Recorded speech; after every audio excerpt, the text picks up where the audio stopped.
Carbohidratos, ¿qué es más, las grasas o los carbohidratos? ¿Sí? Bueno, otra tarea. La distribución.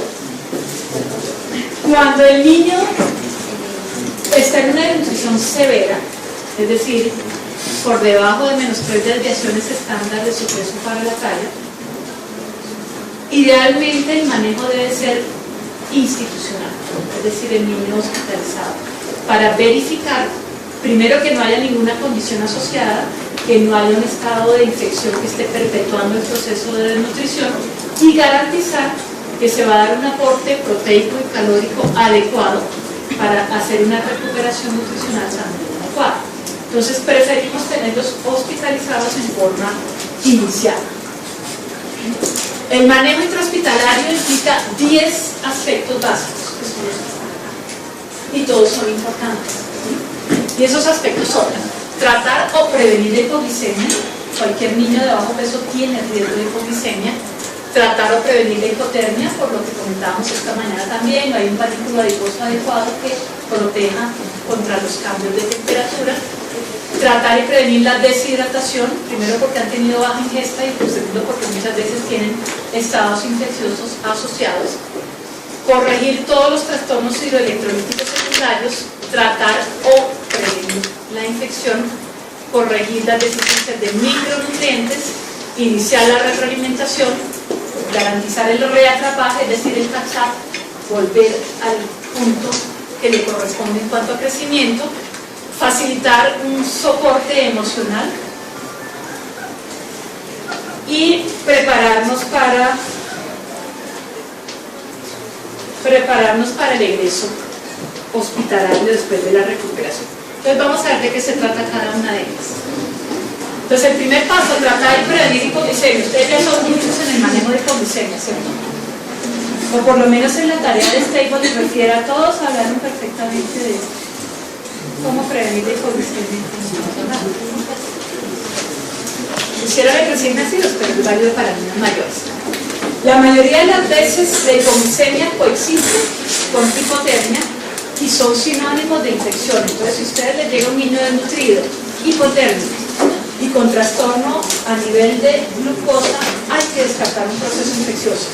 El niño desnutrido no manifiesta la infección como un niño no desnutrido, es decir, usualmente no tiene fiebre, puede dar más bien hipotermia, y otros de los signos que usualmente acompañan a la infección no los manifiestan. Por eso en cualquier niño desnutrido hay que pensar siempre que está infectado, sobre todo cuando está severamente desnutrido. Entonces, si hay hipoglicemia, buscar hipotermia e infección. Entonces, ¿qué hacemos usualmente? Pues tomar una glucometría, ¿cierto? Si está baja. La primera premisa que debemos tener en cuenta es que el niño desnutrido idealmente se hidrata y se realimenta por vía oral. Pocas veces usamos un acceso venoso ya en casos extremos, pero en lo posible, para disminuir riesgo de infección por el acceso venoso, se hace la rehidratación y la realimentación se hace por vía oral. Si el niño está muy anoréxico, ¿cierto? Porque la mayoría de las veces están, tocaría a través de una sonda nasogástrica, pero siempre tratando de utilizar el tracto digestivo, ¿sí? Para ayudar al trofismo de ese tracto digestivo y evitar complicaciones desde el punto de vista infeccioso.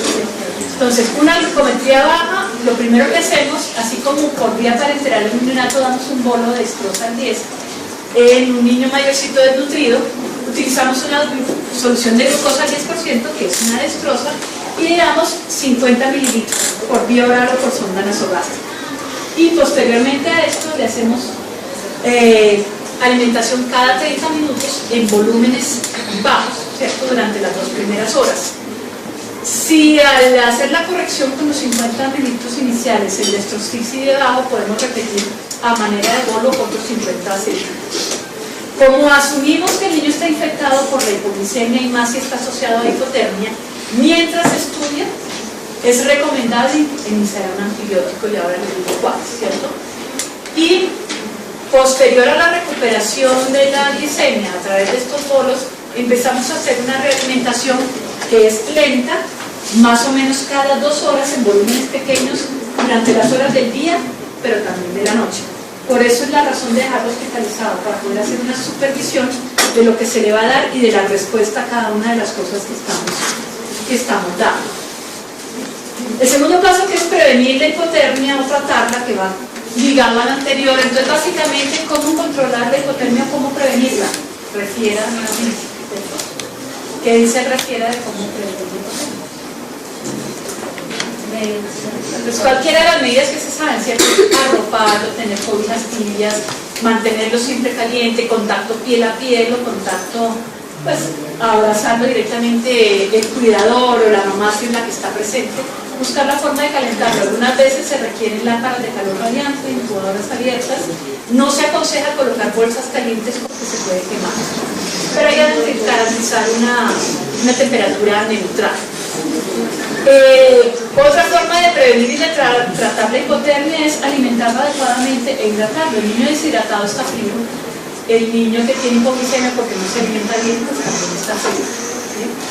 Monitorear en forma constante la temperatura, por la misma razón del paso anterior, ante sospecha de infección, cubrir con antibiótico y pues corroborar si hay o no un estado de hipoglicemia asociado. El tercer paso es tratar o prevenir la deshidratación. Entonces, como les comentaba, siempre utilizamos vía oral, sea directamente vía oral o a través de una sonda nasogástrica, excepto cuando hay un estado de shock avanzado, que obviamente hay que utilizar la vía parenteral. Si no hay un acceso venoso fácil, como les va a suceder con los niños edematizados, que los accesos son difíciles, pues la intraósea informe inicial, que ustedes ya lo saben hacer. Como el niño desnutrido tiene desequilibrios desde el punto de vista hidroelectrolítico, la rehidratación no la podemos hacer con las soluciones que ustedes conocen para rehidratación oral, la fórmula de la Organización Mundial de la Salud, que ¿cuántos miliequivalentes por litro de sodio tienen? 75 miliequivalentes por litro de sodio.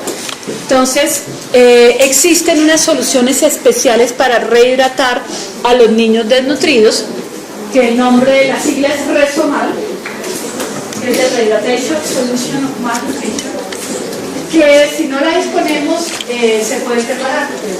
En el artículo guía que les dejé en Virtual Savannah están las tablas específicas de cómo preparar una solución de rehidratación para un niño desnutrido si no disponen directamente del Resomal.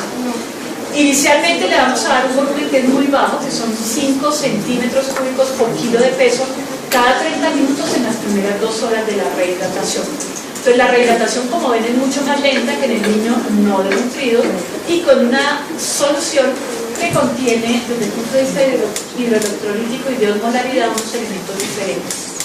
Posterior a estas 2 horas iniciales, le vamos a dar 5 a 10 mililitros por kilo por hora, ya no cada 30 minutos, sino por hora, en las siguientes 4 a 10 horas.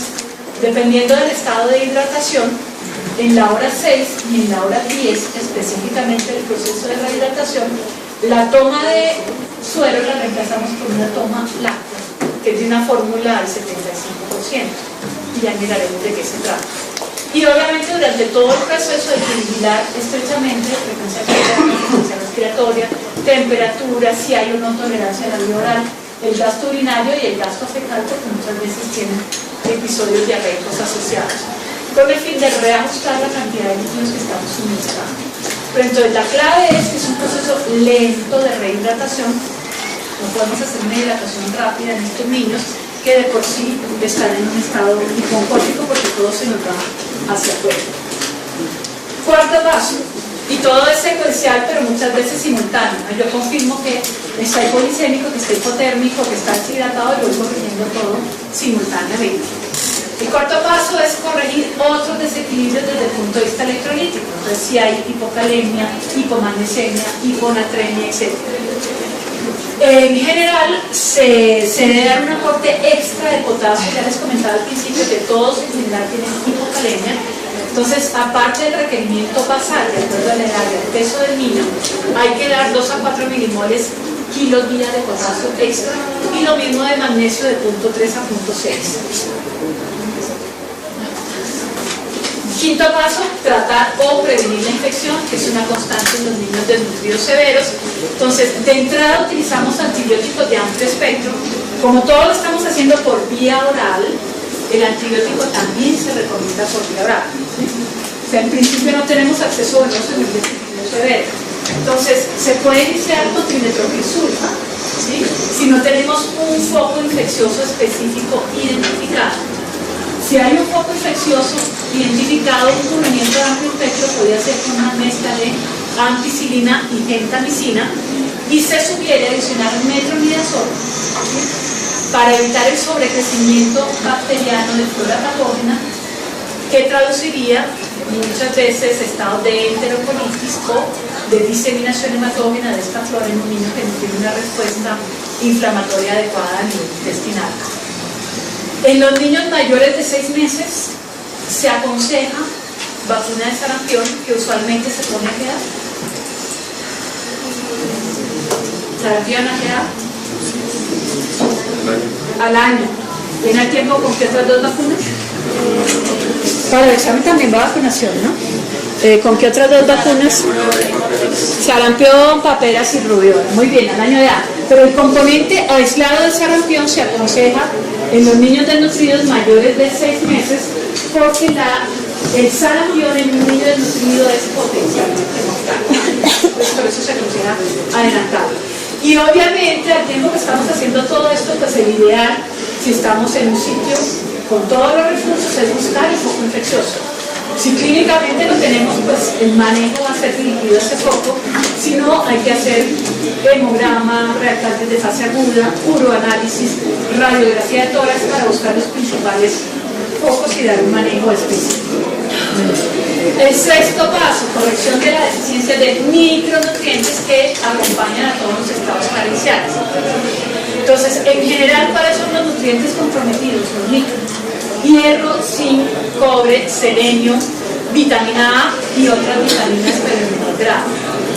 El hierro, aunque la mayoría de las veces está comprometido, esperamos para iniciar su corrección a que el paciente se haya estabilizado un poco desde el punto de vista nutricional, que haya mejorado el apetito, porque si ustedes recuerdan, cuando uno ha consumido hierro, el sabor metálico que queda en la boca disminuye el apetito de los niños. Entonces, pues un niño que ya está en apetito, que ya no consume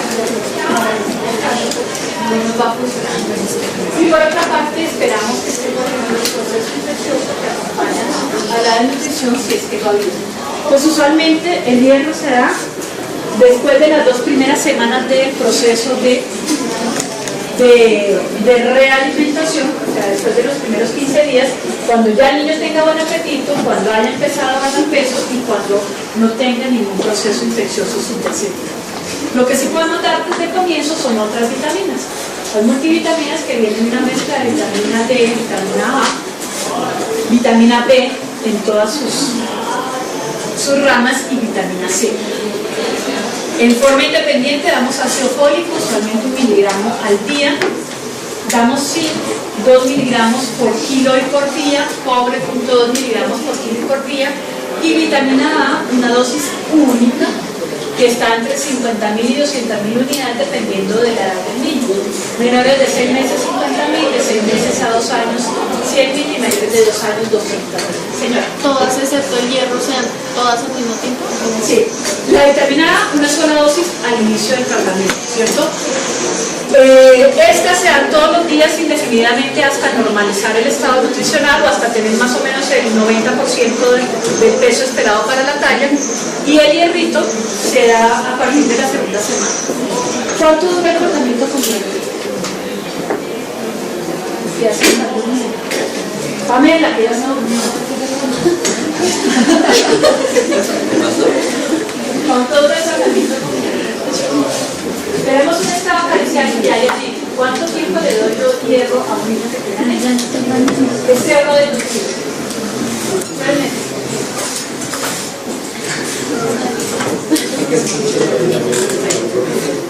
En general son entre 2 y 3 meses, pero ¿cuál es la razón?